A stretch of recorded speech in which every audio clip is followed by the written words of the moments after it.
लोक लुभावन मुफ्त की योजनाओं से लोकतंत्र भी कमजोर होता है और अर्थतंत्र भी गड़बड़ा जाता है। मुफ्तखोरी की योजनाएं लोगों को आलसी बना रही हैं और श्रीलंका जैसे हालात की तरफ भी देश को धकेल रही हैं। ये बात हम नहीं कह रहे हैं, देश के बड़े बड़े अधिकारियों ने यह सलाह प्रधानमंत्री नरेंद्र मोदी को दी है। मतदाताओं को लुभाने के तरीके फौरी तौर पर तो सफलता दिलाते हैं, लेकिन बाद में बहुत भारी पड़ते हैं। कहां और कैसे शुरुआत हुई इस फ्री की पॉलिटिक्स की और कौन सी पार्टी है लोक लुभावन वादे करने के मामले में सबसे आगे, कितनी खतरनाक होती है ये फ्री की पॉलिटिक्स, ये हम आपको बताने जा रहे हैं। 2022 में अखिलेश के फ्री लैपटॉप की चर्चा हो या केंद्र और राज्य सरकार की फ्री खाद्यान्न की योजनाएं, ये बड़े चुनावी मुद्दे बने रहे। विशेषज्ञ मानते हैं कि इसका जबरदस्त असर भी चुनाव में हुआ है। लोक लुभावन मुफ्त की योजनाओं से लोकतंत्र भी कमजोर होता है और अर्थतंत्र गड़बड़ा जाता है। इसके बहुत से नुकसानों में सबसे अहम यह होता है कि मुफ्तखोरी की आदत के चलते लोग आलसी होने लगते हैं। आज फसल काटने के समय मजदूर नहीं मिलता। दरअसल इसकी व्यापक स्तर पर शुरुआत होती है मनरेगा से। ये योजना जिस मकसद के लिए बनी थी वो मकसद भले ही अच्छा था, लेकिन इसकी परिणति मुफ्तखोरी पर आकर टिक गई। इसके बाद राजनीतिक पार्टियों ने सत्ता के लिए मुफ्त की योजनाओं को अपना सबसे बड़ा हथियार बना लिया। अलग अलग राज्यों में किसानों की कर्ज माफी से शुरू हुआ ये सिलसिला अब मुफ्त उपहारों में तब्दील हो चुका है। कौन कौन सी पार्टी इसमें आगे है, ये हम आपको बताते हैं। फ्री की पॉलिटिक्स भारत में कोई नई पॉलिटिक्स नहीं है। दक्षिण के राज्यों में तो ये खूब फली फूली। आपको याद होगा जयललिता की राजनीति के बारे में। अम्मा कैंटीन के नाम से उनकी कैंटीन मशहूर थी, जिसमें मुफ्त खाना मिलता था। इसके अलावा प्रेशर कुकर, वॉशिंग मशीन, ऐसी चीजों को भी मुफ्त में जनता को बांटा जाता था। बहरहाल ये दक्षिण की राजनीति थी और वहां पर अम्मा का यानी जयललिता जी का जबरदस्त जोर भी चला। लोगों को खूब भाती थी ये फ्री की पॉलिटिक्स।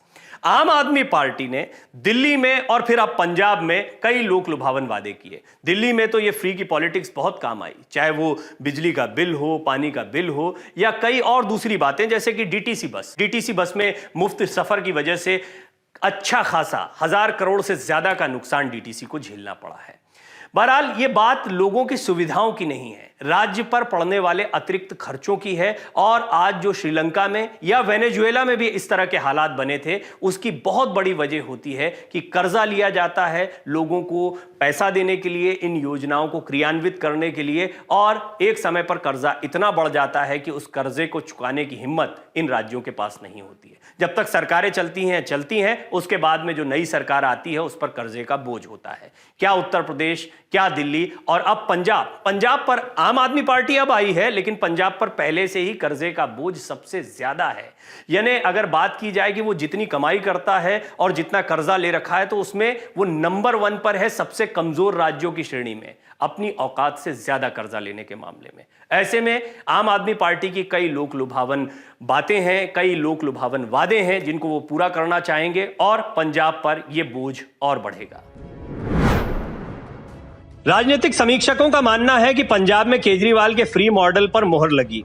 पंजाब में आम आदमी पार्टी ने 300 यूनिट मुफ्त बिजली का वादा किया, फ्री शिक्षा समेत कई और वादे किए। इनमें खासतौर पर अनुसूचित जाति के बच्चों का ध्यान रखा जाएगा, हर महिला को प्रति माह 1000 रुपए देने की घोषणा की गई, दवाइयां, सभी टेस्ट समेत इलाज मुफ्त करने के वादे, साथ ही हर व्यक्ति को हेल्थ कार्ड देने का वादा किया गया जिसमें उसकी हर जानकारी दर्ज होगी।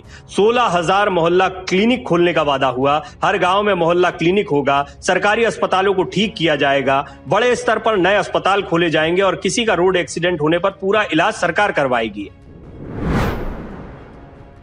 केंद्र सरकार ने भी कोरोना में फ्री राशन वितरण का ऐलान किया था। इस योजना को मार्च 2022 तक पूरे देश में चलाया जा रहा है। यूपी के सीएम योगी आदित्यनाथ ने इस योजना को आगे बढ़ाने का फैसला किया।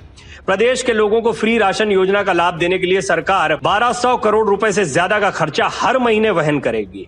इससे मार्च तक योगी सरकार पर करीब 4801 करोड़ रुपए का बोझ आ जाएगा। यही नहीं, यूपी के सीएम योगी आदित्यनाथ ने विद्यार्थियों को फ्री स्मार्टफोन और टैबलेट भी वितरित किए थे। इससे पहले सपा सरकार ने भी यही किया था। केवल यूपी ही नहीं, एमपी, बिहार, राजस्थान, हर राज्य में मुफ्त की योजनाएं धड़ल्ले से चल रही हैं। यूपी के सीएम योगी ने फ्री राशन योजना की शुरुआत की, वहीं प्रधानमंत्री गरीब कल्याण अन्न योजना की शुरुआत भी हुई, जिसमें सरकार ने देश के 80 करोड़ लोगों को मुफ्त राशन दिया। जून 2016 में स्विट्जरलैंड सरकार ने अपने देश में बेसिक इनकम गारंटी मुद्दे पर जनमत संग्रह करवाया था। इसमें हर वयस्क नागरिक को बिना काम भी करीब 1.5 लाख रुपए प्रति माह देने की पेशकश हुई थी, लेकिन 77% नागरिकों ने मुफ्तखोरी को ठुकरा दिया था। स्विट्जरलैंड एक ऐसा देश है जिससे हमें भी सबक लेना चाहिए और मुफ्तखोरी से बचना चाहिए।